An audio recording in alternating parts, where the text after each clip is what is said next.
Good afternoon or good morning or good evening, according you are related to all of you. And thank you of coming to this webinar organized by the European Society of Gynecology in the waiting time that we will move to our Congress next year in Riga. Today we will speak about functional hypothalamic amenorrhea, a fantastic topic, and we have two fantastic speakers with us. Professor Blazej Meskekalski from Poznan and Professor Alessandro Genazzani from Modena.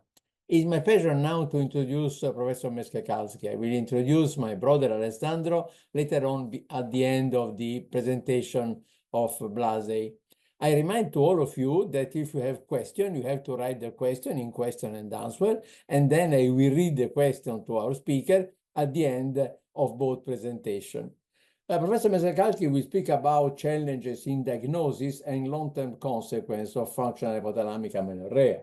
Blazej is professor of obstetrics and gynecology, endocrinology, gynecological endocrinology, and reproduction.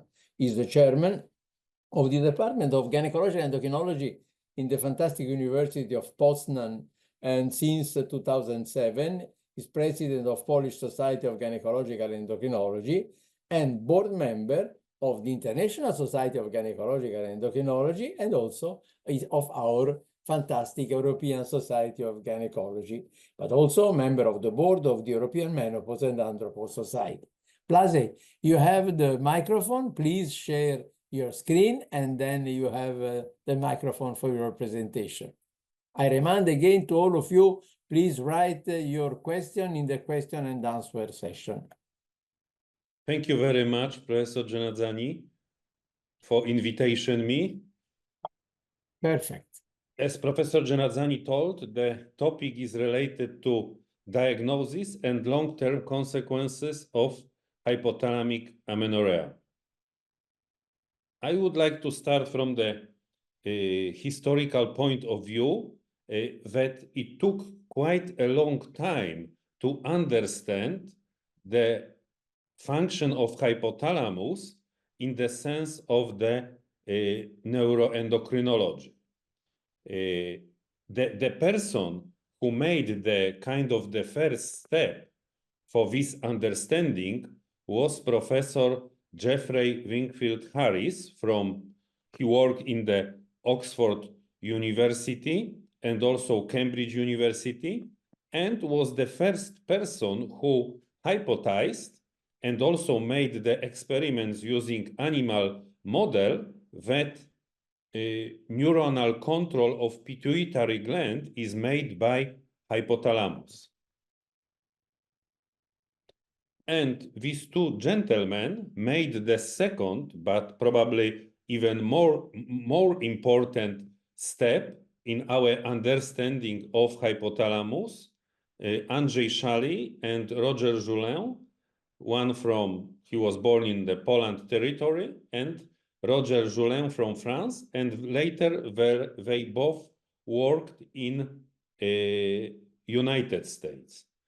And they discovered as first TRH in 1969, and in 1971 they discovered the GnRH. It was the most important step for our understanding of hypothalamic pituitary ovarian axis. And they were awarded by the Nobel Prize in 1977. Unfortunately, they passed away in this year, Professor Roger Joulin in February this year, and on 9 October, just a few days ago, Professor Andrzej Szali. And the next important step, because when we understood we identified the GnRH, later the next step was referred to the understanding how it worked. And it was appear that is the simple peptide, decapeptide, and is secreted in the pulsatile manner. It is characterized by specific amplitude and frequency. And it was appeared that GnRH is secreted in the follicular phase every 60 to 90 minutes. But still, the GnRH secretion in this physiological sense and also pathological is the subject of different scientific works. Still, we know that generally GnRH secretion cannot be seen as typical independent secretion because this GnRH secretion is influenced by hypothalamic pituitary ovarian axis in the sense of the feedback system, by different neuropeptides, neurohormones like NPY, CRH, kisspeptin, but also not from the hypothalamic side, but from the different sides of the body, like from mucus of stomach, where ghrelin is secreted and can influence on the GnRH secretion and gonadotropin secretion. Leptin, very important peptide, synthesized at the level of the fat tissue, and later it can act on the hypothalamus through NPY and many other peptides which can interact with the GnRH secretion. As I mentioned, GnRH physiologically is secreted in the specific pulsatile manner. You can see how it is secreted in the pre-puberty time, later in the adulthood, in the, let's say, reproductive period of female life, and here and at the last part of this figure, you can see complete disarrangement of the GnRH secretion in the sense of the pulsatility, both frequency and also amplitude. Here you have also the kind of the old citation, but very good, is the comparison of the LH pulsatile secretion in the athletes, normally menstruating athletes, and on the bottom, athletes with the secondary hypothalamic amenorrhea. You can see also the disarrangement of the LH pulsatility, but of course the primary point is the disarrangement of GnRH pulsatility. When we look in the sense of the LH disturbances in functional hypothalamic amenorrhea, the major part is referred to the decrease of frequency of pulses, but also other problems can be found, like apulsatility, complete low amplitude, low frequency, and amplitude. The main point of disarrangement of gonadotropin secretion in FHA is referred to the LH pulsatility. Also,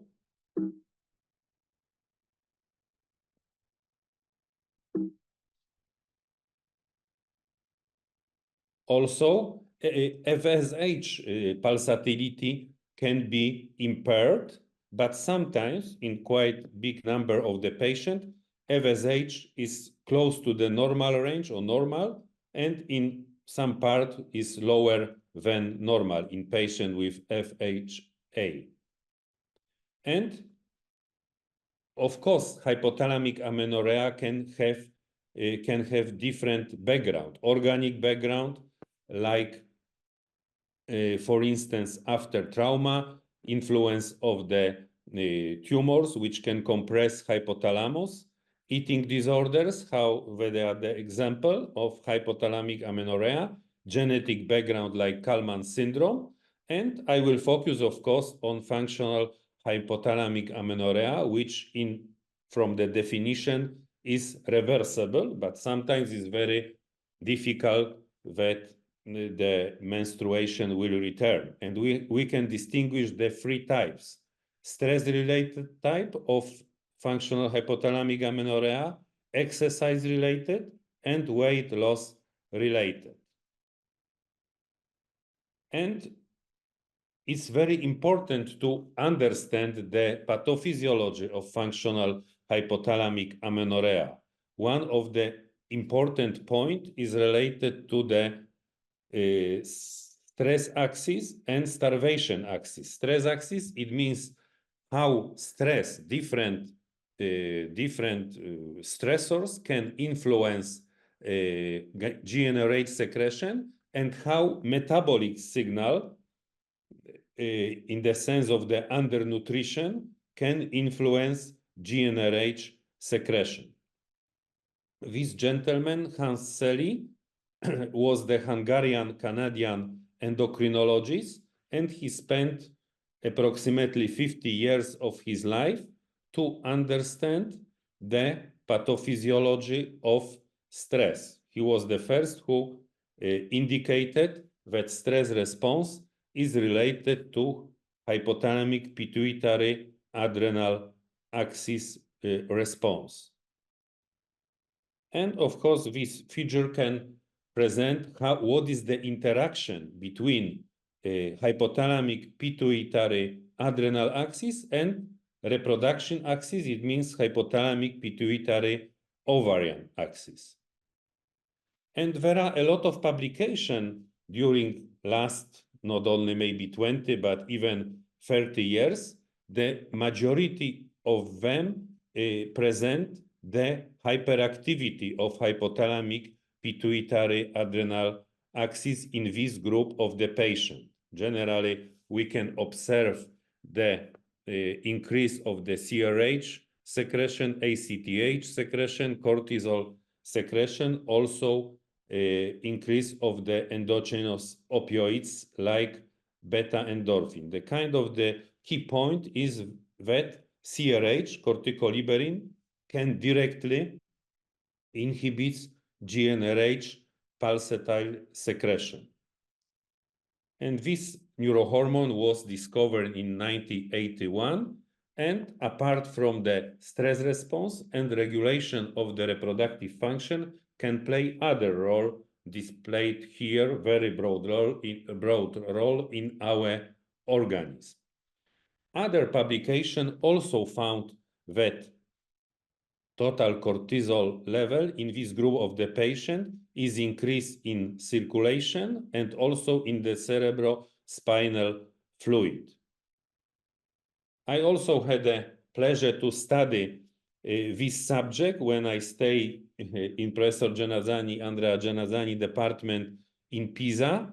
We studied the mean serum ACTH response to CRH in patients with functional hypothalamic amenorrhea, and we noticed that the mean response to this stimuli is decreased in this group of the patient, and also mean serum cortisol response to CRH was also decreased in comparison to the controls.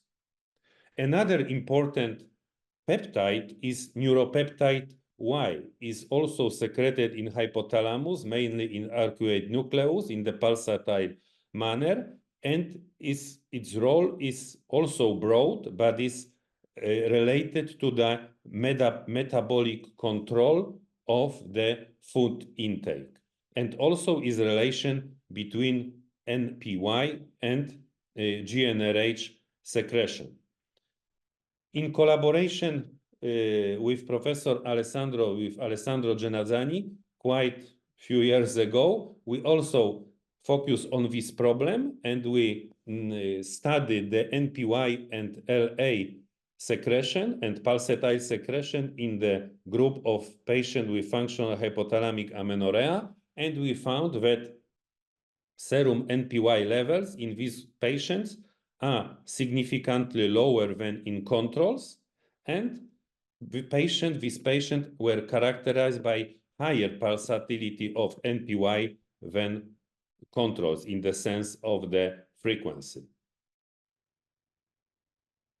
And maybe at present, the most important player in the sense of the pathophysiology of functional hypothalamic amenorrhea, kisspeptin, which was discovered at the end of previous century. From the first point was observed as and was called metastatin because we thought that it plays role mainly in the oncological field, but later, due to different experiment, it was appeared that is the kind of the main neuropeptide which can positively regulate GnRH secretion.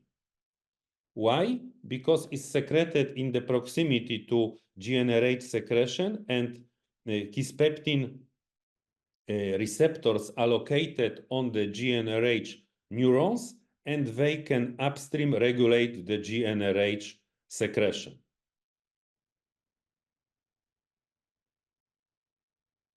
And I'm returning now, apart from the stress, the important influence of metabolic signal from the internal part of the body and also periphery of the body. You can see how metabolic cues can influence the GnRH secretion through the propriomelanocortin, NPY, and KINDY neurons. It means kisspeptin neurons, neurokinin B, and the norphin, and they act later with KINDY neurons to regulate GnRH secretion using this way. And kisspeptin is very important because it can play very important role in the puberty initiation, in the activation of hypothalamic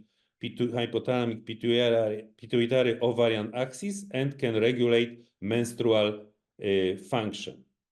This is the abbreviation. And now, together with Alessandro, we studied to try to understand the kisspeptin role here in this publication in healthy women, and later I will show publication in patients with functional hypothalamic amenorrhea. In this publication, we evaluated the co-secretion of kisspeptin and LH, luteinizing hormone, in healthy women, and we found for the first time that kisspeptin and LH are co-secreted and temporally coupled at the time 0, and their peaks occur at the same point in time. And later we also studied the same problem, but in patients with functional hypothalamic amenorrhea, even bigger group of the patient, more than 70. You have here the clinical characteristic of this patient. We divided this group as the hypo-LH and normal LH patient, and we found that hypo-LH patients are characterized by serum lower levels of kisspeptin than normal LH patients. And what's about the diagnosis? As you probably know from your clinical practice, diagnosis is sometimes not very easy, sometimes due to maybe difficult problems with the communication with the patient. Sometimes this young patient cannot say us the real problems, but we should be very focused on the all elements of diagnosis in the sense of the medical history. We should concentrate very precisely of the medical history in the sense how long is the duration of amenorrhea, what are the possible causes, what is the possible weight loss in the kilograms, what is the physical activity. Of course, we need to make the typical gynecological examination, also ultrasound examination. The appearance of the ovaries, for instance, will be different than PCOS. They will not be, they will not have the large volume. We can observe the small follicles, but not on the circumference. And endocrinological interventions are very important, and densitometry. Here you have typical profile of patient with FHA, very low levels of FSH and LH, typically lower than 5 international unit per liter. Also hypoestrogenism, and here you can observe other parameters. Here you have also information from the 2017 from the clinical guideline made by Endocrine Society, which parameters we can use for the diagnosis. Also, BMD evaluation with the densitometry is very important. For the differential diagnosis, we can think about patient with PCOS, but when we be very precise and in the sense of the medical history, hormonal parameters, it will be quite easy to differentiate POI, hyperprolactinemia, and sometimes hypothyroidism or hyperthyroidism. And now, what's about long-term consequences? Because we should be aware that this is not only the problem that the patient does not menstruate. She does not menstruate, but she has completely low serum of estradiol and different consequences of it in the sense of the neuroendocrinological background in the hypothalamic function. But from the clinical point of view, we can see different problem, like a problem with the memory, concentration, mood changes, in the sense of the cardiovascular system, impaired endothelial function, and disturbances in the lipid profile in the sense of the atherogenic profile. Also, the important problem is referred to the risk of osteopenia and osteoporosis. Here, because I don't want to use too much time, it's important that peak bone mass should be built in the proper time, in the peripubertal time, and later until the age 25 or 30. And we have different endogenic and exogenic factors which can be responsible for the formation of peak bone mass. And in this group of young patients, the problem is that some of them, when the problem of amenorrhea appear quite early, they cannot build the proper or optimal peak bone mass. And we know very well how important is the role of estrogen in the sense of the influence of the bone metabolism. The main role is referred to the inhibition of the bone resorption. And you can see how what is required, the minimal positive serum level of estradiol to act positively of the bone mass density. We know that the patient with FHA are characterized by serum level of estradiol like 5, 10, 15, 20. And the consequence can be osteopenia, osteoporosis. And these are the causes, not only low level of estradiol, increase of CRH, hypercortisolemia, decrease of calcium, vitamin D. And here you have kind of the example of the clinical study which can prove the significantly lower BMD in patients with functional hypothalamic amenorrhea. Also, our study from 2011, we also proved it. And also we need to remember that not only patients are threatened by osteopenia, osteoporosis, but also increased risk of fracture. Also, probably you know the term of female athlete triad, the eating disorders, amenorrhea, and osteoporosis. And this patient, after the secondary amenorrhea for more than 6 months caused by hypoestrogenism, should be diagnosed by densitometry. And gaining the appropriate peak bone mass is the kind of the prevention against osteoporosis. Few words only about the cardiovascular system. In this patient can be observed the impairment of the bioactivity of nitric oxide, endothelial dysfunction, perturbation in autonomic function, increased oxidative stress. And here you have the study in which was confirmed that more or less 30% of women with these disorders present the endothelial dysfunction. Also, as I mentioned previously, they can present the problems with the lipid profile. And the last problem, cognitive function, mood disorders, emotion. Patients have problem with the memory, concentration, mood disorders, and also they are present typical personality with the perfectionism and low response to stress. And publication by Dandont and Rosella Nappi, they evaluate this group of the patient and they found that they are characterized by lower sexual function and more depression and anxiety. Thank you very much. At the end, I would like to stress that this endocrinological disorders is very important in our clinical practice, and we should be very, how to say, profound in the sense of the diagnosis and the knowledge about the long-term consequences risk and about the treatment. Alessandro will tell. Thank you very much.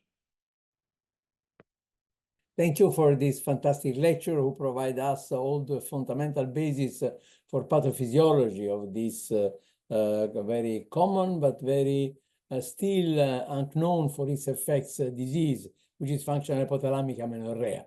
Now we will move on, and then it's Alessandro Genazzani, professor in Modena, is an endocrinologist and obstetrician gynecologist serving as chief of gynecology and endocrinology at University of Modena in Italy, where he is also an associate professor. He authored more than 200 papers in peer-reviewed journals and edited 14 scientific volumes. And Alessandro Genazzani is member of several scientific societies, president of the Italian Association of Gynecological Endocrinology, and editor-in-chief in various journals. His research focuses on neuroendocrine control of reproduction, hypothalamic dysfunction, polycystic ovary syndrome, obesity, and menopausal disorder. And today he will speak about treatment approach of functional hypothalamic amenorrhea. Please, Alessandro, share your screen and go on with the lesson. I invite everybody to send your question in question and answer. I will take care of them at the end of the Alessandro presentation. Thank you very much, Andrea, for the presentation. And I'm happy to be here since the situation is just to combine the relevant information that Professor Macegalski gave us with what are the putative options in these quite complicated and difficult patients. Because functional hypothalamic amenorrhea is a quite complicated situation, since this is not a disease.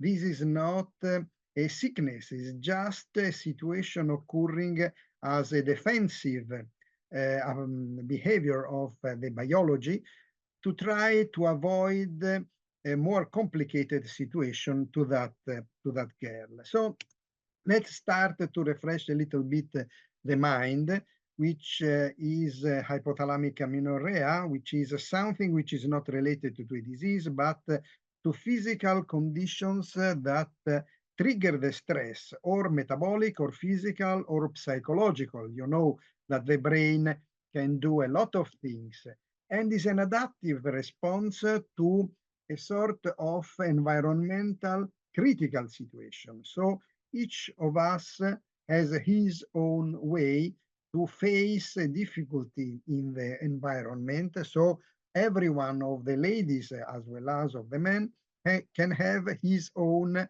way to respond as a stress to the evaluation of the behavior and of the adaptive situation of the environment. So the only problem is a little bit to understand who we are. The problem is that our species have been evolving in these last 2.5 millions of years. So we were just going back and down from the trees, and we tried to survive to very difficult conditions. And the great problem was to get food. So do not think that the humans were able to find food every day. Probably in the average, they had food a couple of days, maybe between 3 times in a week.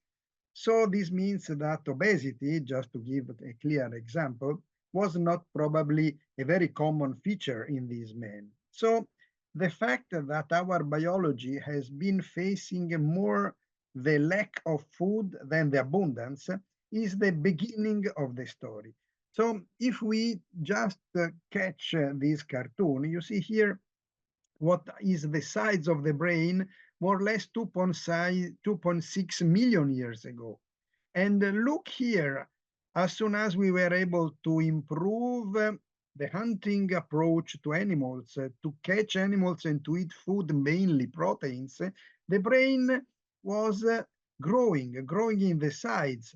And the skills also were improving, since you can see how the man was able to evolve the way of getting food. Things started to be completely different, even probably getting worse, as soon as we started to be more residential and we started to raise grains or vegetables, and we reduce the way of going hunting. So this means that the evolution of the man brought from one pyramid, which is the one on the left, to the second one, which is on the right, which is the actual pyramid of our feeding. You see here on the left how much represented is protein in comparison to the food of today. And so this means that the biology probably started to adapt to this, but such kind of changes have been occurring in the last more or less 1,000, maybe 2,000 years. So such kind of improvement in the food, in the quality of food, has been even going on and improving in the last centuries. But the real trick of the good health of our biology are proteins. I don't want to say that I am like a tiger and Professor Maciejewski is a sort of leopard, but probably our biology is not different from such kind of carnivores, because you know very well how important is proteins for the leopard, which is not getting pizza, maybe pasta, or maybe potatoes, but it's going on eating gazellas and antelopes. So proteins, and proteins are relevant since the presence of the higher amount of lysine inside the proteins gives the higher amount of carnitines, which is one of the most important elements for the transportation of free fatty acids inside our biology, inside our cells, mainly inside our neurons. So whatever is the history of the mankind, stress has been always there. And so the biology needed to have an approach to the stress, blocking, obviously, reproduction, since females not having an appropriate food were not able to survive if pregnant. Such kind of defensive system is occurring also today. So the ancient problems due to stress, which were the migrations, the catch for food, the hunting, the running to escape from wild animals, are nowadays represented by fitness training, excess of stress due to working, the familiar problems, or the psychological vulnerability due to the mixture of all of this. So when we face stress, we have just to say that it's completely different, the way to hit our biology, the acute stress, which is just today, just once, from the chronic one. The chronic one is persistently hitting the biology and, let's say, triggering somehow and pushing the biology to find a solution just to defend itself from such kind of chronic situation. And such kind of situation, we have just understood this from Professor Maciejewski, are inducing specific and acute evolution of our biology to defend the most important organs, and all the organs are protected, but let's say that the reproductive axis is more or less similar to the radio in our cars. Whoever is having a car and is driving, if after parking the car, someone has stolen the radio, will be able to move and to go back home. So radio is an optional as well as absolutely similar to the reproductive ability, because this is not a vital element for our survival. So when dealing with the hypothalamic amenorrhea as a functional reaction to a sort of adverse environmental condition with the activation of stress, you see here, you have a complete change in the classic morphology of the pulses, who are very frequent but very low. So the biologic message brought by gonadotropins to the ovary is not able to induce any biological event inside the ovary. And also the message from the metabolic aspect of our biology, which is from the fat tissue as a signal of adiposity, or maybe from stomach or liver or intestine, triggers a specific classic message inside the hypothalamus, where you have neurons able to catch such kind of signals. So again, this is to say and to demonstrate how relevant is metabolism in our biology. And metabolism is also important since affects through the level of cortisol, which is too high in these patients, and with insulin, which is too low in these patients, it changes inside the hypothalamus the production of brain-derived neurotropic factor, which is tightly linked to leptin, which is produced by fat tissue, which is very low represented in these patients. So it becomes clear, absolutely clear, that the metabolic signals are relevant in these patients, as well as all over the organs of these patients, starting from the brain up to the bone, up to the reproductive axis. But one of the elements that we need to know is that whatever is the excess of activity in terms of physical activity or fasting or psychological stressors is able to induce the excess of production of reactive oxygen substances. So we have an absolutely great improve of the oxidation in our patients. And this is able to affect the production of brain-derived neurotropic factor, and on the other side, to affect also cognition. So the ability of the brain to work and face properly to the situation. So undernutrition or lack of nutrition or excess of consuming of energy create a defect of insulin, since glycemia is going down, and a change in several organs and in lipid catabolism. And all these create a sort of reactivity in these patients on the metabolic aspect, since the excess of cortisol, which is classical signal of the stressant situation, is just to have a sort of gluconeogenic activity in these patients. Since they are not eating too much, since they are not producing glucose from the digestion of the food, the biology started to produce glycogen itself, degrading mainly proteins or whatever is probably lipoproteins or cholesterol.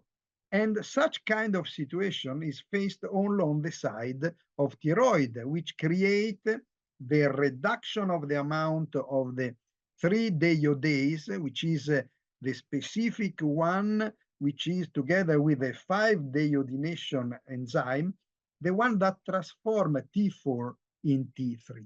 The reduction of T3 is a system used by the biology to reduce the amount of the production of heat inside our body. So such kind of track that I gave you, together with the one of Professor Malcegalski, gives clear idea that whatever is the trigger starting with the stress, you have a change in the reproductive axis due to a defense situation.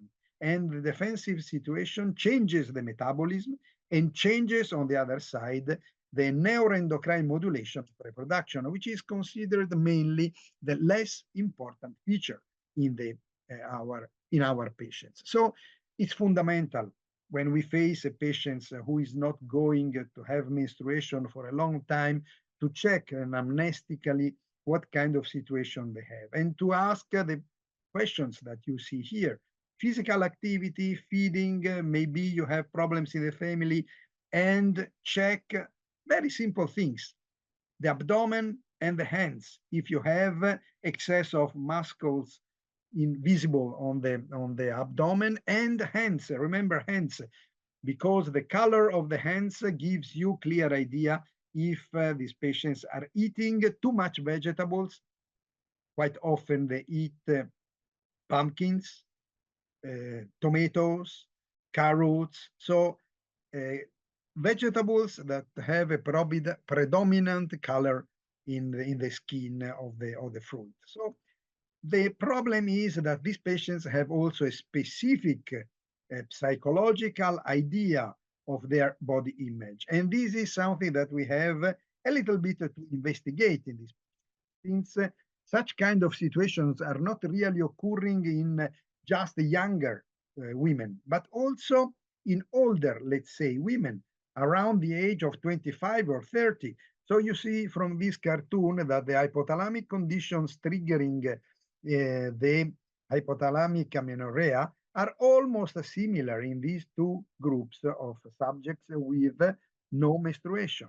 And we know that is a constant combination of all these three triggers as a stressor that create the situation of the blockade of GnRH, and so the blocking of the production of gonadotropins. And something that we have to face a little bit is that amenorrhea is occurring in lean patients as well as in obese or very obese patients. And the image that we have in the brain is quite often different. But inside the neurons of the GnRH promoters for reproduction, the meaning of the blockade of the reproductive axis is more or less the same. Too much exercise or psychodynamic or physical activity creates specific conditions of changes of the biology to face the problem.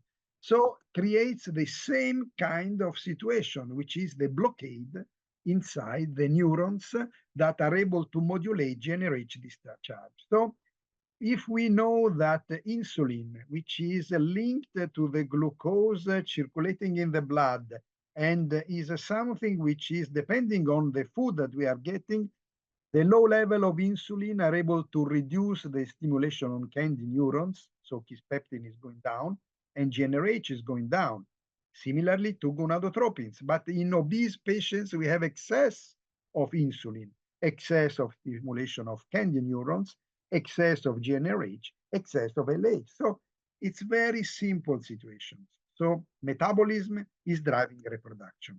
And so together with all the features that in the neuroendocrine modulation of reproduction creates the perfect equilibrium for having menstruation and ovulation, kisspeptin is the leader, is the most important. And it drives the specific neuromodulation inside the brain, inside the hypothalamus, since we have two groups of kisspeptin neurons. One is, how to say, sensitive to the very high levels of estrogens, so is putatively regulating the negative feedback to estrogens. The other one to the positive feedback to estrogens. So high levels of estradiol, low levels of estradiol. Why am I telling you this? Because together with the connection with the signals coming from the metabolic organs, such as leptin as a representative of fat, the fact of estrogens is relatively important for the brain, but is essential for us for one of the putative treatment that I will show you might be effective in these patients. So when dealing with the functional hypothalamic amenorrhea after such complicated descriptions of the features, we have to keep in our mind that probably we have to act not really on one, but on multiple aspects of the problem. Maybe on peptides from the central nervous systems, such as opioids or CRF, neurotransmitters or neuromodulators, such as serotonin, dopamine, or other hormones, such as cortisol from the adrenal gland or prolactin or thyroid hormones, tightly linked to reproduction since they affect the reproduction somehow. And the last but not the least, feeding. We have a correct way to approach to nutrition. So we might try to disclose two groups of putative therapeutic approach, the pharmacological one on the left and the, let's say, integrative one, using elements that are able to be used by our biology to induce the recovery somehow of the reproductive function, such as carnitine and acetylcysteine, L-arginine, and also, check this, estriol or hyper low or low level of estradiol, which are tightly linked to the aspect of the positive feedback inside the brain. So let's start with the integrative approach. Carnitines. Carnitines, I told you at the beginning, these are relevant since this is they're directly coming from lysine, is important as a carrier inside our biology, but also inside the neurons for the use as carrier to produce energy from free fatty acids. And the fact that carnitines is relevant in this, we might use carnitines as an integrative approach to this, just to give help inside the biology, mainly for the brain and for the hypothalamus, to restart somehow the aspects of triggering again reproduction. We started working with carnitines almost, let's see here, 1991. More than 30 years ago. And we demonstrated that having 1 up to 3 grams of acetyl-carnitine every day, we were able within 3-5 months to improve little bit LH up to the moment that we have good levels and similar levels to normal subjects with a recovery of the menstrual cycle. But also lower level of acetyl-carnitines are able to perform the same effect, but with specificity, since we have been demonstrating that the use of acetyl-carnitine up to 1 gram every day was able to improve the levels of LH, as you can see here, but mainly was again inducing the ability to respond to the naloxone. And this is rather important. You see here that the max delta of LH as a response is very high, and also the area under the curve of the naloxone of LH is here really high here. But why this is occurring? Well, this is occurring because the cleavage of acetyl-carnitine, carnitine, and acyl radicals create the amount of acyl radicals to be able to block the opioidergic tone inside the hypothalamus. So we tested later another group of combinations, not only of carnitine, but also of antioxidant agents, because we had the idea that oxidation and the hyperproduction of the ROS, reactive oxygen substances, might be relevant in these patients. So we tested a sort of synergic activity between carnitines and arginine, vitamin C, and N-acetylcysteine. So these are substances who are able to improve the recovery of glutathione, the endogenous glutathione. And these are relevant as well as vitamin C and vitamin E as antioxidant in our biology. Well, we tested a group of patients with functional hypothalamic amenorrhea, And we demonstrated that those that had the worst situation with very low levels of LH and mainly with great changes in terms of levels of FT3, which is the low T3 syndrome, were those getting the better results using such kind of synergic preparation. In fact, only those with very low levels of LH were able to have the recovery in a great percentage of the levels of LH close to normalities. But what is relevant is the reduction of the amylase concentrations.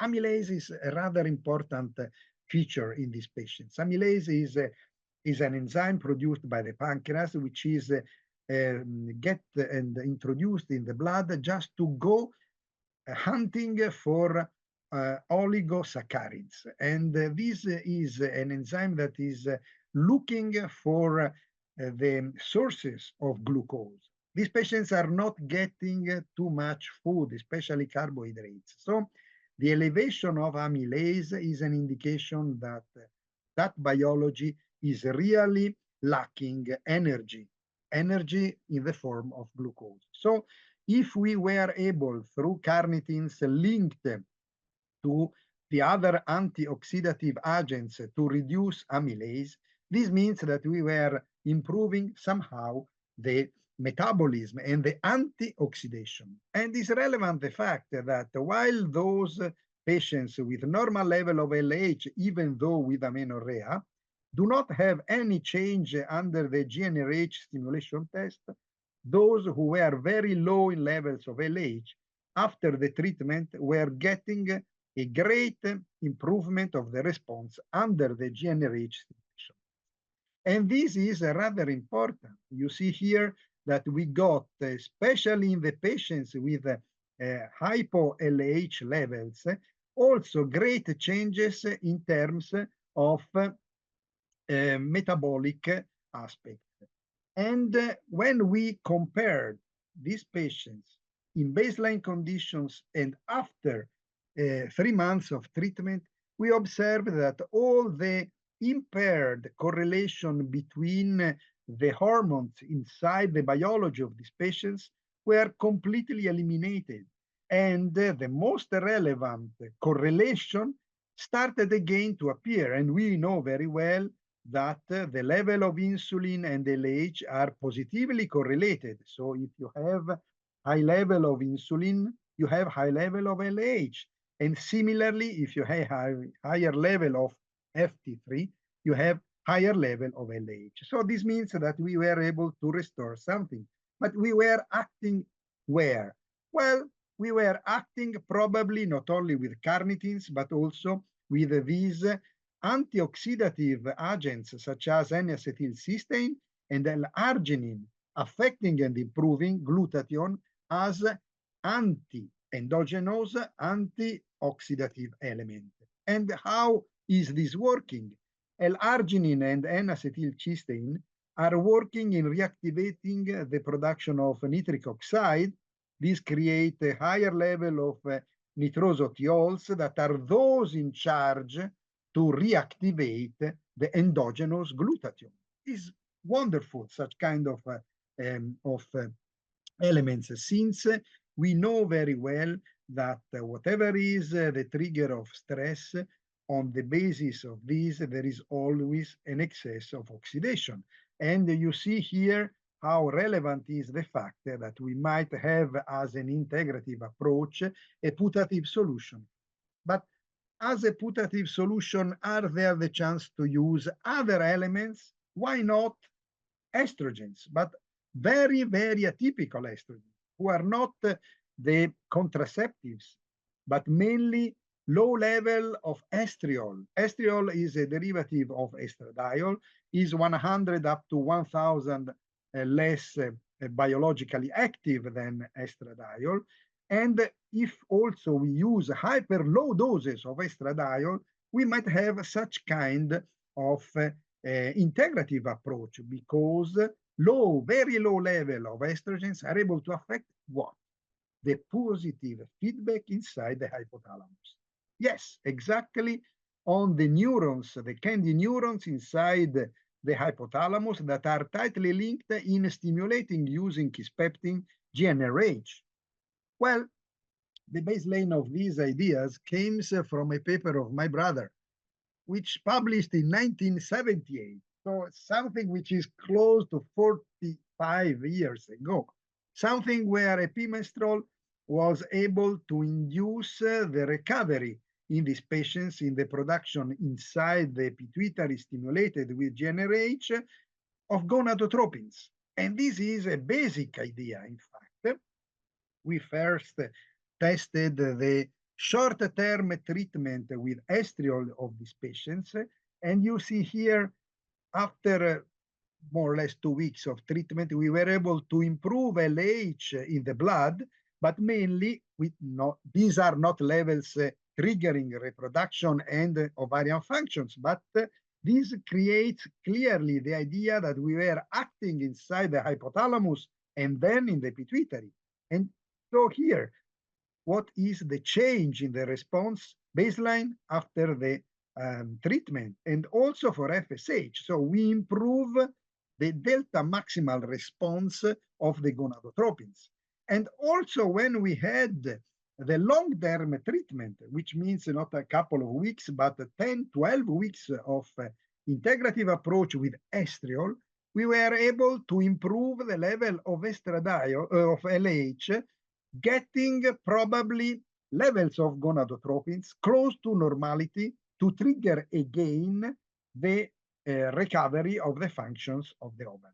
So such kind of idea are relevant because when we disclose better the function inside the pituitary in the release of gonadotropins, when we were stimulating with GnRH, the baseline response, and this is after or during the 12th week of treatment, when during the instantaneous secretory rates analysis, which is a sort of algorithm that creates the chance to avoid whatever is due to the clearance of hormones, so gives you exactly what is the amount of hormones secreted by the gland. You see here how improved is the amount of LH released inside the pituitary. So estriol is able to change greatly such kind of production inside the pituitary. So we tested another chance of use of estrogens, which are the hyper low doses of estradiol, using dosages that are unbelievably low. And you see here that we got the same result, since we were able to improve the baseline levels of LH, baseline and baseline. And you see here how relevant is the fact that the response under the GnRH stimulation is higher after using these very low levels of estradiol in these patients. So the fact is that we were able to prime somehow as a positive feedback the functions inside the hypothalamus. But what is the main story for the regulation of this? Well, probably we are acting on the opioidergic system, since you see we had in these patients in baseline conditions a very low response and a very late response to the naloxone infusion. But after the priming with estradiol, we had a faster response. And as you can see here, we have recovery of the cortisol response to the naloxone test. So this clearly gives us the chance to propose a sort of a neuroendocrine change inside the brain, since the use of very low level of estradiol here, probably the same as for estriol, is able to improve somehow in specific areas changes in the representation and in the expression of the receptor inside the hypothalamus, improving somehow the ability to the response of this neuron to the presence of estrogens and to the stimulation induced in a negative way by the stress. So this positively recovery the activity inside the pituitary of the functions of the cells deputed to the production of CTH. On the other hand, acting somehow also on the kisspeptin neurons and activity, which is able to improve the GnRH release. It's a complicated system, but it's almost impossible to get a solution from outside the brain. We have to a little bit imagine and try to disclose this mechanism, but there are almost a positive chance of getting other pharmacological approaches. So I will go through these quite rapidly, because these are quite well-established treatments that we have also published several years ago. The use of naltrexone. Naltrexone is, as naloxone, an antagonist that links to the opioidergic receptors.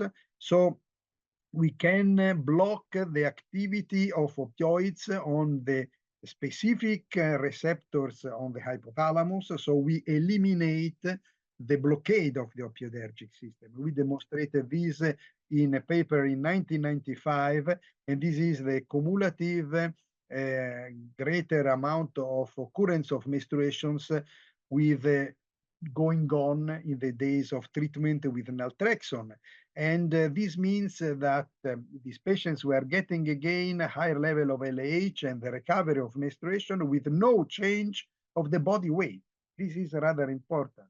And it was maintained in 18 females up to 24 of the group of treatment after 6 months of suspension with naltrexone treatment. And this is just a slide just to give you an idea. The baseline profile of LH, this is after 3 months, and this is after 6 months.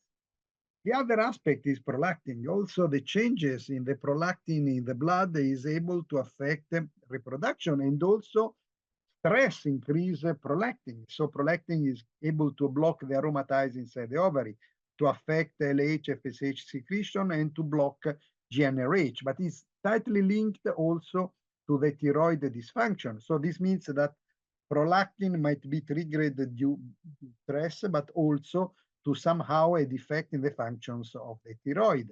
And the use of cabergoline is just an example of this.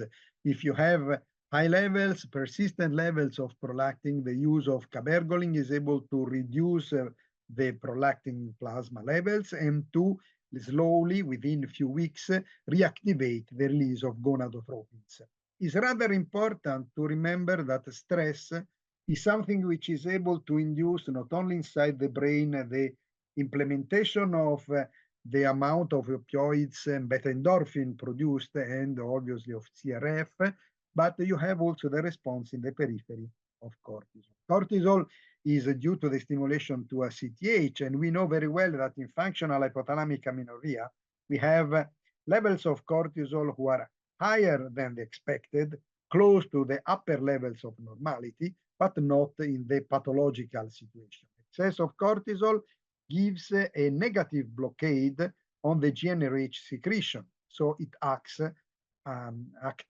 as a blockade. Some specific substances, such as pivagabine, which was used and has been used and is actually used as a mild antidepressant compound, is able to reduce the amount of cortisol acting on the origins of the trigger of cortisol, which is a CRH and a CTH. And you see here in these patients with functional hypothalamic amenorrhea, we demonstrated that the use of such kind of pivagabine in a normal amount every day creates the reduction of the amplitude of the pulses of cortisol and the reduction of the plasma levels of cortisol. You see here, this is the pulsatility of cortisol during the treatment, and this was before the treatment in these patients. So we do not change too much the functional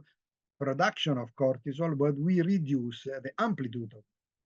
But there is something that also Professor Maciejewski have clearly stressed, which is the problem of the bone in these patients. Since these patients, after just 6 months, might have osteopenia, and probably they might have also osteoporosis if they tell you that, yes, in these last years, I have been affected by several situations of amenorrhea. I then recovered again menstruations, and now menstruations disappears again. So such kind of aspect, which is the bone mass density, has to be checked clearly, because it constitutes the so-called female athletes triad, which is the combination of the reduction of the energy availability, the absence of the menstrual function, and the bone density reduction. And this is rather important that we check if any kind of these three elements are present in our patients. We cannot use contraceptive as a treatment, or maybe we might have the combination of contraceptives with what?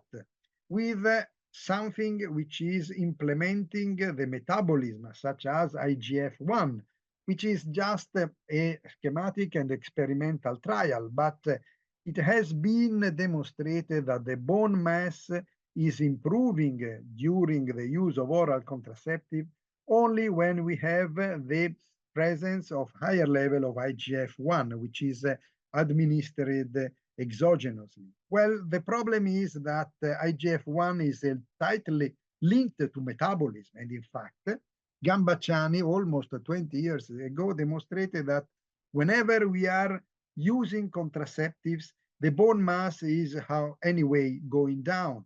But only those patients that have decided to restore a normal diet, well, these patients recovered the body mass. So this is not a property induced by oral contraceptive, sure, but is mainly due to the recovery of a normal feeding, which is rather important. So what can we say? That estrogens are rather important. So the guidelines from the Endocrine Society, as told by Professor Macegalski, clearly demonstrate us that oral contraceptives are not a solution, but probably we might use estradiol, maybe very low levels of estradiol, as we demonstrated, that might be useful, or maybe the use of patches with 17-beta estradiol coupled with progesterone or maybe dydrogesterone, but avoiding, if possible, the use of oral contraceptives. We know very well that we have the chance of getting specific contraceptives who are characterized not by ethinyl estradiol, but by estradiol. So we might use these just to have the chance to reintroduce exogenously the right type of estrogen, which is able to maintain or to protect or to induce the regain again of the bone mass in these patients. So the take-home message of today is that these patients are difficult in terms of approach to the patients, since if they have a functional hypothalamic amenorrhea, we need to find what is the main stressors or the various stressors triggering the situations. We need to regain a normal fitting. And if we want to try a such sort of natural approach, probably integrative approach might be passed through carnitines, N-acetylcysteine or L-arginine combined together, and also with very low level of estradiol or estriol, or choosing, if we want, oral contraceptive with bioidentical estradiol, because these probably are the only ones useful, together with as well as patches of estradiol, to maintain the protection on the bones in these patients. Thank you. Thank you very much for the attention. Thank you, Alessandro. And then now I would like to invite also Blase to come with us. And we will start the session of question and answer. We have received a huge series of... Hi, Blase. Okay, we have received a huge series of questions. Okay, first of all, one for Blase. A question is from Helena Bralo. Can you explain why women with functional hypothalamic amenorrhea don't have hot flashes like women in postmenopause? Thank you. Very good question. it's true that this patient generally don't have hot flashes, but probably the main point is related to the function of hypothalamus. As I described, apart from the GnRH secretion from hypothalamus, the thermoregulation center is also located in hypothalamus, and probably is a little important difference between menopausal patient and functional hypothalamic amenorrhea patient. Why? Because new drug was developed, as you know, it is the antagonist of neurokinin B receptor, which help us to relieve the hot flashes, and it results, the aim of this drug is to decrease the level of the neurokinin B, which is normally high in postmenopausal patients, and these high levels of neurokinin B influence positively on the thermoregulation center. Probably contrary situation is in the hypothalamic amenorrhea. We clearly don't know what is the level of neurokinin B in this group of the patient, but we published 1 year ago the evaluation of serum level of neurokinin B in patients with functional hypothalamic amenorrhea, and the levels were lower than in controls, contrary to menopause. Maybe this is the explanation. Thank you very much. And then now it's my pleasure. First of all, we have Jean-Michel Fodard with us, and he have make a question strictly related to what Alessandro was presenting. He asked, formerly the prescription of COC, of continuous combined oral contraceptive, was recommended for the treatment of functional hypothalamic amenorrhea. It presently seems that there is no advantage. What is your opinion? Well, the opinion is that ethinyl estradiol is too strong and do not have any kind of transformation in our biology. And this is rather important, since I have shown that the relevance also of estriol is to act somehow inside the brain, inside the hypothalamus. Well, whenever you have estradiol, the clearance and the degradation of estradiol is towards estriol and estrone. So this means that whenever we have ethinyl estradiol inside the compound, such as oral contraceptive, we have a very strong estrogen, which is not transformed in any other useful substance in our biology. And the action on the bone is minimal in these patients. Conversely, the use of estradiol as a transdermal patch or maybe as integrative treatment using oral contraceptive with bioidentical hormones such as estradiol valerato or maybe estradiol hemidrate gives the chance for the biology to get the best results, having a sort of appropriate estrogenization of the bones. Thank you, Alessandro. And then, Blase, a question for you from Elena Rota that I will link to another one from an anonymous. The anonymous tell, when are pulses more suppressed nocturnally? And Elena, she asked, when is better to dose FSH, LH, and estradiol dose for diagnosis, in the morning or in the fasting? The first question, the part of the question, probably the pulses are kind of the depressed during the night, because it can result in the patients, let's say, under the stress also, with the hyperactivity of hypothalamic pituitary adrenal axis. And we know that the CRH and ACTH is mainly released from during the night. Maybe, probably, it is the cause why the pulses are depressed during the night. And the second question, I think that the best time and period to measure the LH levels is the morning, and it's good when the patient will be during the fasting stage. Thank you. And now Laura Trujillo, she is asking, she thanked for the both presentation. She asking, she have a patient with 4 years of amenorrhea. She's 31. In bone density measurement, the Z-score was less than -3.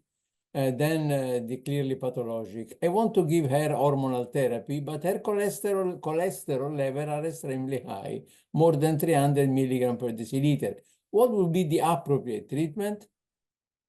I suppose that this is for me, Andrea. Yes, it was for you, that one. Well, we have to little bit to explain something, that whenever you have the how to say change in the access to nutrients, the biology needs in any case to have cholesterol. The problem is that cholesterol, you know very well, I'm working on glucose metabolism, is not coming from the meat or mainly from the fat that is attached to the meat. Cholesterol is usually comes from the transformation of glucose.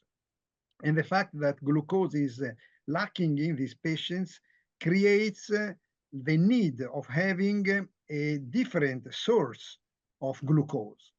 So the biology have created the chance of mobilizing whatever is the accumulation of fat inside the bone of the body, and this improves the amount of cholesterol which is released inside the blood. On one side, this is coming from the degradation of the fat tissue, but on the other side, it comes also from the degradation of the proteins, since classically we have an excess of gluconeogenesis, which is coming from the degradation of proteins, and this is triggered by cortisol. The higher level of cortisol are the trigger of this. And what is the aim for the biology? To improve through the higher level of cholesterol, the amount of glucose coming from the degradation of cholesterol. And remember that in our biology, all the cells have a membrane, which is for 40–45% constituted by cholesterol. So degradation of the cells means the freeing of a lot of amount of cholesterol. Thank you very much. And then now, Blase, one for you is. Excuse me, Andrea. Please. I have forgotten something, because the question was also including the idea of estrogens or of hormone replacement therapy. Yes. Well, this situation is absolutely compatible with the use of bioequivalent estradiol, and the best one is the transdermal use, such as patches or gel, together with natural progesterone or micronized. Thank you. And then now I was telling you a question for Blase. Can you describe main functional hypothalamic amenorrhea long-term consequence? I think that as I can refer to my lecture. The most important, also Alessandro told during his lecture, is the bone status, in the sense of the risk of osteopenia and osteoporosis, and the proper treatment can, be good to provide good treatment for the bone status, in the sense of the improvement of the bone and curation of osteopenia, osteoporosis. This is probably the first point. The second point will be cardiovascular system and the problems which I just described, in the sense of the lipid profile, atherogenic lipid profile, and endothelial dysfunction. But our improvement of our knowledge require more studies in this field. It means functional hypothalamic amenorrhea and cardiovascular symptoms. And finally, we know that the hypoestrogenism has the negative impact of the brain function in different aspects. In the mood, our treatment with the estrogens and progestins, natural, not contraception, as Alessandro mentioned, can improve mood changes, concentration, memory, and also, according to the citation, sexual function. Thank you. And then now, Alessandro, another two questions together. An anonymous tell, but in real life, we treat these patients with estrogen progestin. They are young women. They also need contraception. it is wrong? And another question from Yana Rakova, can estetrol-based contraception be the option for these patients? Thank you. These are great questions, since the fact is that the estrogen that we need to avoid is ethinyl estradiol. Since ethinyl estradiol is useful in normal subjects to get contraception together with progestin, but in these patients, if we need the contraception and we had to protect the biology and the bone, we probably have to choose whatever is as contraceptive with estradiol anhydrate or estradiol valerian. So the progestin is not a problem in these patients, but the relevance is to choose the right estrogen. And also estetrol might be useful. We do not have data. We are working on this, I have to say. But estetrol has been demonstrated to stimulate the bone reconstruction and the activity of osteoblasts. So it's probably another good chance as oral contraceptive that might be used in these patients, especially whenever we have the demonstration of osteopenia or even worse, of osteoporosis.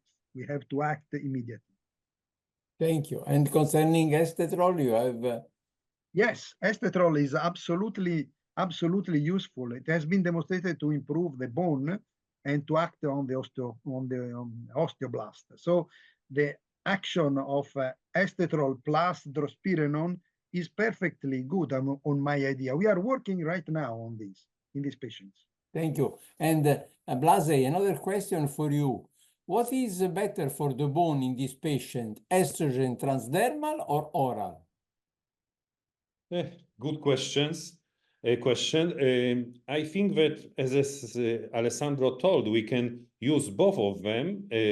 According to Endocrine Society, they advise, due to different reasons, transdermal estrogen therapy. I think that in this case, in the sense of the bones, we can advise the transdermal estrogen therapy. Thank you. And then now Elena Rota, she's asked, Alessandro, this is for you.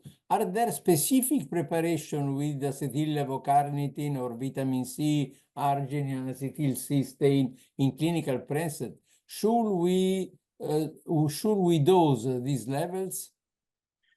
Yes, there are a couple of preparation with various kinds, L-carnitin plus acetylcarnitin, together with N-acetylcysteine and L-arginine.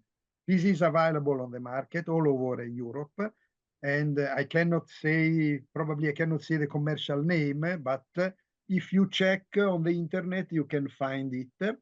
It has been quite extensively used on one side for functional hypothalamic amenorrhea, but other combinations of these are now under perfect usage for PCOS patients.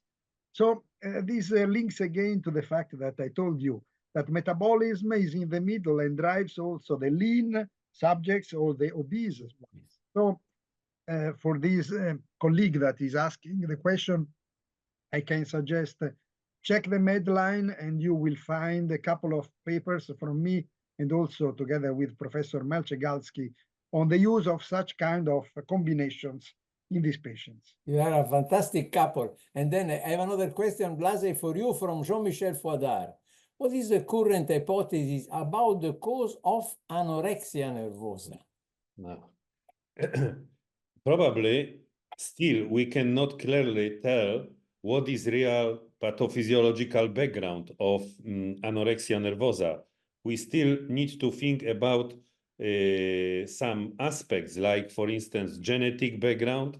There are some reports from the psychiatrists in collaboration with molecular biologists about polymorphism of some genes, like new NPY or opioid peptides, but also the other hypotheses are related more not to genetic background, but environmental factors. There are also some thoughts about the influence during the fetal life in such circumstances like, for instance, preeclampsia, placental infarction, diabetes mellitus. Of course, in my opinion, the specific personality is the risk of anorexia nervosa, characterized by perfectionism, mood disorders in the sense of the more depressive mood. Of course, neuroendocrine changes at the level of the hypothalamus can be important, and also problem with the specific problem during the life of this young woman, like for instance, sexual abuse or this life in the dysfunctional families.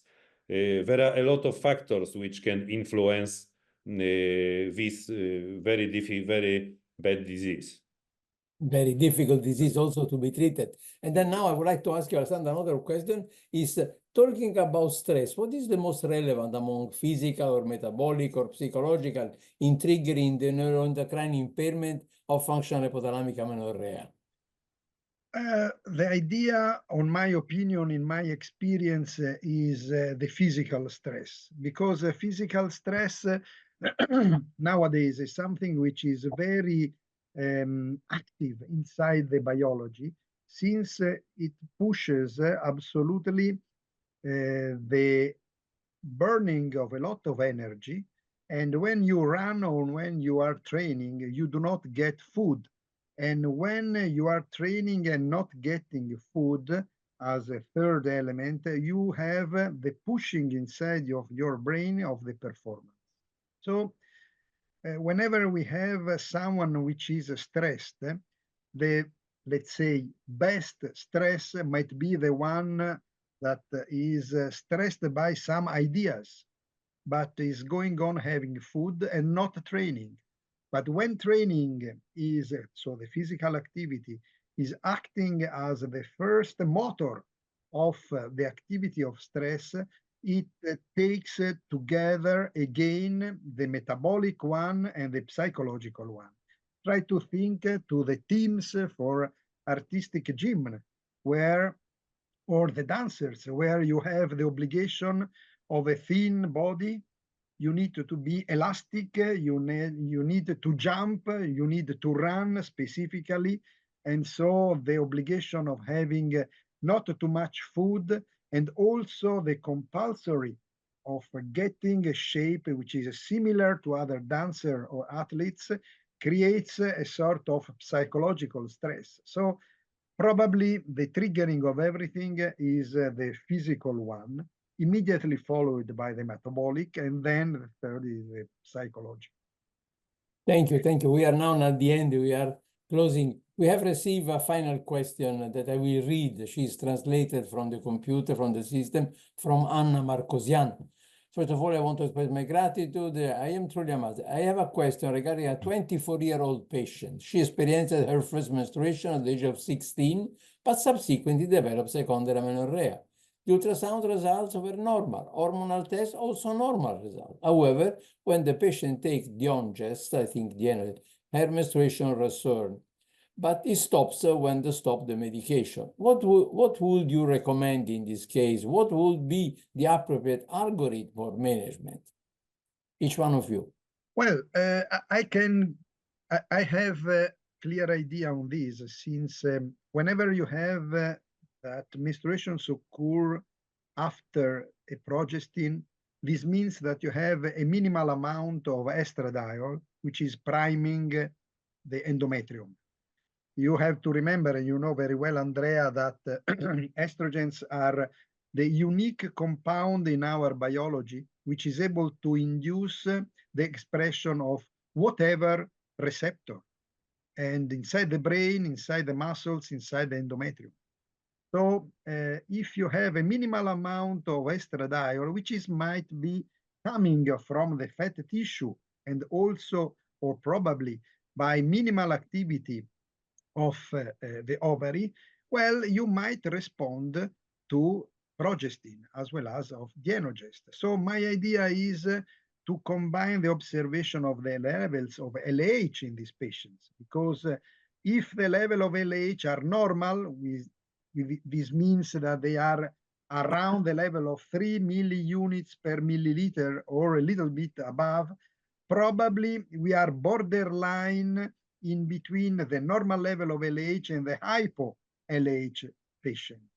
So this means that probably we might work probably on feeding or in checking what kind of physical activity we might have in this patient, because probably restoring the feeding and or stopping the excessive amount of physical activity, we might recover quite simply the activity of the ovary, since the brain is starting working again properly. Okay, then Blase, you want to add something on this point, or I can make? No, I agree totally with then, Alessandro, because this patient can be threatened by functional hypothalamic amenorrhea, but can have not low levels of LH, but kind of the normal, and we need to confirm also maybe to check the prolactin level, because maybe is the hyperprolactinemia, and find the cause of hyperestrogenis and cure properly. Okay, then we are at the end. First of all, I would like to thank you, but I need our first message concerning functional hypothalamic amenorrhea. We started with Blase and then Alessandro, and then first your message, Alessandro, and then the final one to Blase. So, well, I have to say that the idea that we have now of the reproductive ability of our biology is that metabolism is the driver of everything. And the driver is so relevant because the reproductive axis is very vulnerable to whatever is changing the metabolic pathway. So remember that our biology is coming from ancestral progenitors, running after animals or moving during migrations. So the amount of energy consumed was incredibly high for very low levels and amount of food.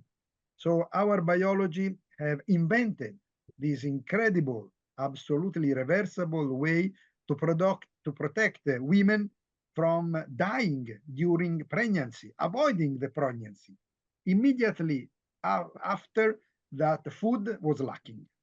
So the combination of such kind of thoughts might be relevant for us to intercept patients that are resembling such kind of human model from the ancient times. Our biology is not so different from the old ones and the old times. What do you think, Blase?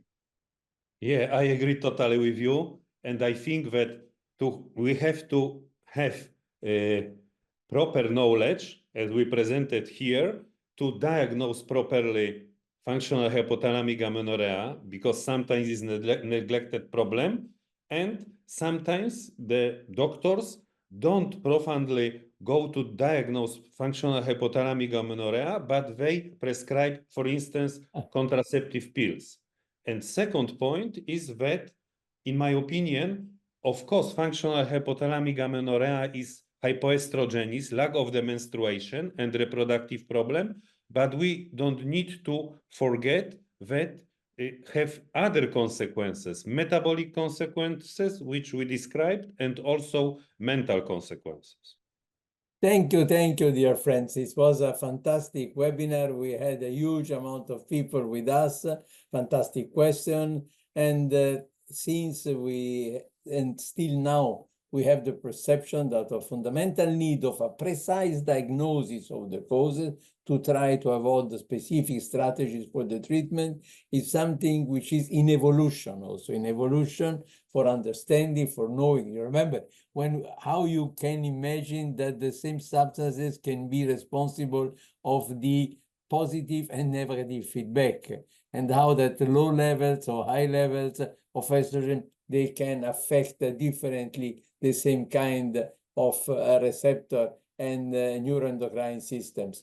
Then I would like to thank you for your presence, for your participation, and I will invite all the people also to join to our next webinar of the European Society of Gynecology, which will be Tuesday, 26th of November, always at 3 o'clock, on IVF, the new challenges, with two fantastic persons, Professor Pedro Barri from Barcelona and Professor Anna Teresa Almeida Santos from Coimbra.